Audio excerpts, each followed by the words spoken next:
নমস্কার। আজ আমি তৈরি করছি কাতলা মাছের কাঁটা চচ্চড়ি। আজকে আমি করব কাঁটা চচ্চড়ি। দেখুন, এটা উত্তম কুমারের সেরা খাবার কাঁটা চচ্চড়ি।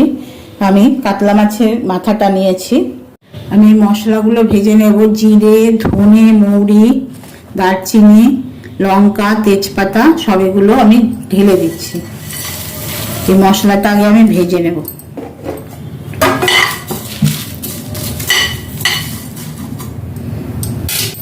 মশলাটা একটু ভাজা হয়ে যাক।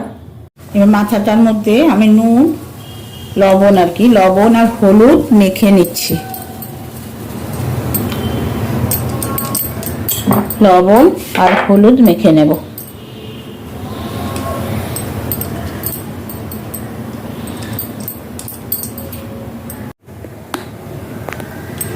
তেল গরম হয়ে গেছে, এবার আমি মাথাগুলো ভেজে নেব।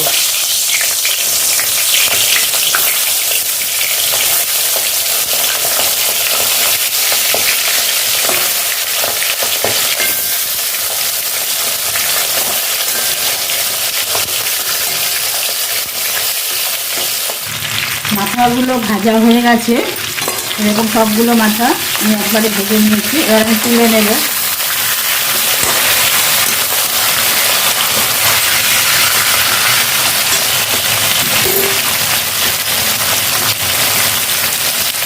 তুলে নিচ্ছি।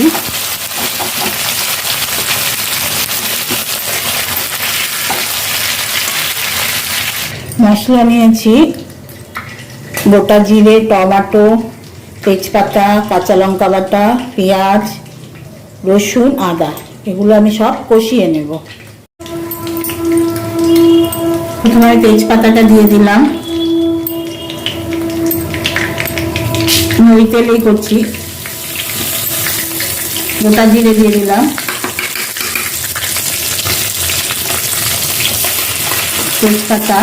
তেজপাতা দিলাম, গোটা জিরা দিলাম, পেঁয়াজ দিয়ে দিলাম। এবার এটাকে ভেজে নিচ্ছি। নুন হলুদ দেব।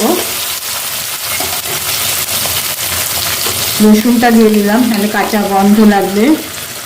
আদা বাটা, টমেটো, হলুদ, পরিমাণ মতো হলুদ দিয়ে দিলাম। আর দেব লবণ দিয়ে দিলাম। এবার মশলাটাকে ভালো করে কষিয়ে নেব। মশলাটাকে কষিয়ে নিচ্ছি। আপনারা দেখছেন দুপার হেসেল।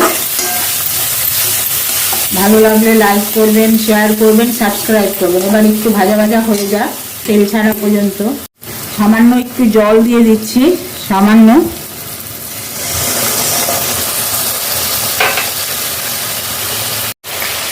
এবার যেই মশলাটা আমি ভেজেছিলাম সেই মশলাটা 1 চামচ দিয়ে দিচ্ছি। এটা দিয়ে নেড়ে নিলাম।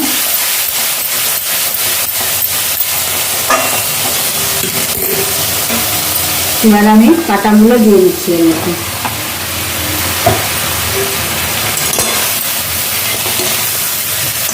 মশলাটা পুরো গায়ে লাগিয়ে নেব।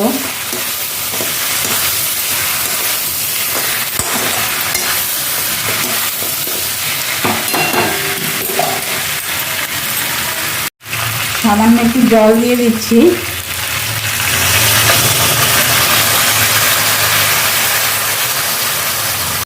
হয়ে এসছে, এবার আমি একটু ঘি দিয়ে দিলাম।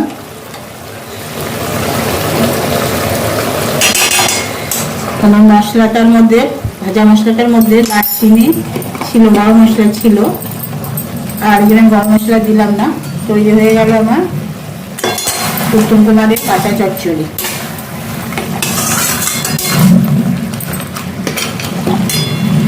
আপনারা এইভাবে তৈরি করবেন। ভালো লাগলে লাইক করবেন, শেয়ার করবেন, সাবস্ক্রাইব করবেন।